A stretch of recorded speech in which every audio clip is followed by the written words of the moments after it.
Salut, salut! Alors aujourd'hui je vais vous raconter l'histoire, un petit texte sur la petite sirène de mon livre, euh, enfin sur le livre que j'ai acheté sur les princesses, celui-ci.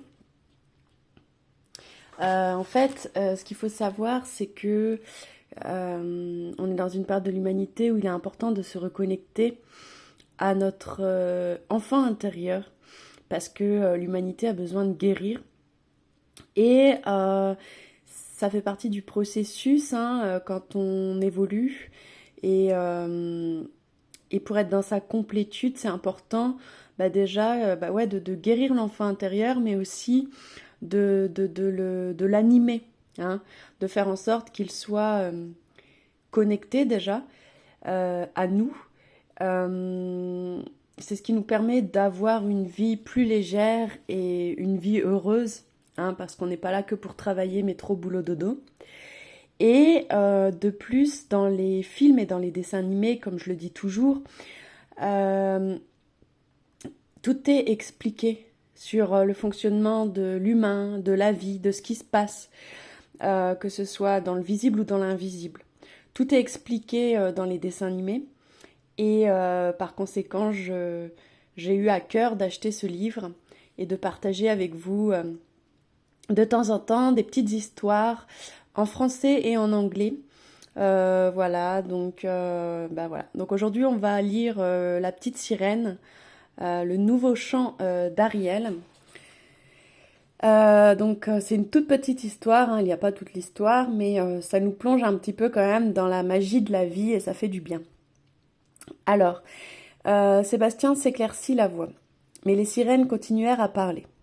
Déçu, il saisit un énorme coquillage et souffla dedans. Le coquillage sonnait comme un corps géant. Étonnées, les princesses sirènes se turent aussitôt. Nous allons commencer, annonça Sébastien. Il était anxieux. Les filles du roi Triton avaient des voix merveilleuses, mais elles n'avaient pas encore choisi le chant qu'elles interpréteraient à l'anniversaire de leur père. Et il ne restait que quelques jours. Sébastien leva sa pince pour commencer l'échauffement des voix, lorsque Aquata remarqua « Ariel n'est pas là ». Ariel appela aussitôt Sébastien. « Ariel !» La petite sirène s'aventurait toujours loin à la recherche d'objets du monde d'en haut. Donc les mondes d'en haut, hein, c'est les mondes lumineux. Les énergies de paix, les énergies du nouveau monde, hein, comme je dis toujours. Allons à sa recherche, proposa Aquata. Non, répondit Sébastien, vous risquez de vous perdre, de vous perdre toutes, et je me demande ce que je dirai alors à votre père. Nous ne nous perdrons pas, protesta Athina, et nous rentrerons à temps. Ses sœurs l'approuvèrent d'un signe de tête. Du calme, les filles, lança Sébastien. Bien sûr, ils auraient pu commencer sans Ariel, mais la voix de la petite sirène était certainement la plus mélodieuse. Tout à coup, Ariel arriva avec Polochon, le petit poisson qui ne la quittait jamais. « J'espère que vous ne m'avez pas attendu, dit-elle d'une voix suave. « Ariel !» cria Sébastien, partagé entre la colère et le soulagement. « Où étais-tu encore passé ?» interrogea Aquata. « Nous n'avons toujours pas de chanson pour papa, » ajouta Athina. « Nous allons en avoir une, » annonça Ariel avec fierté. Elle ne pouvait l'avouer, mais elle était montée à la surface de l'océan. C'était interdit. Et son amie Eureka, la mouette, lui avait appris quelque chose d'original. Un chant inconnu. Ariel entonna une chanson d'humain. Sébastien ferma les yeux et écouta la mélodie. Elle était parfaite. « Où as-tu appris ce chant ?» demanda-t-il à la fin. « C'est un petit oiseau qui me l'a enseigné, » répondit Ariel avec un clin d'œil à Polochon.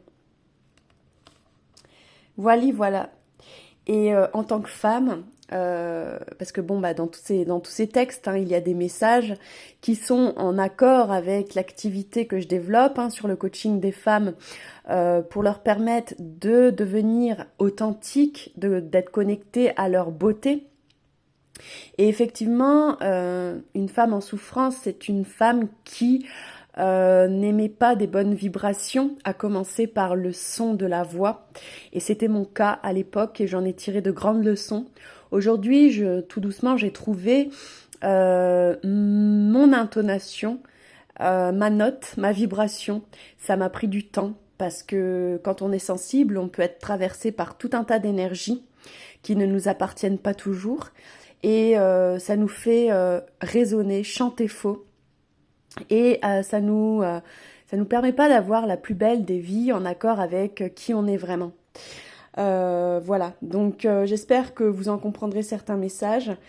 Et voilà, et je continuerai en tout cas, moi, à partager de jolis chants avec la plus belle vibration possible avec vous sur ma chaîne YouTube. Donc voilà, n'hésitez pas à vous abonner. Je vous fais de gros bisous, mes jolies princesses, et je vous dis à bientôt dans de prochaines vidéos. Salut!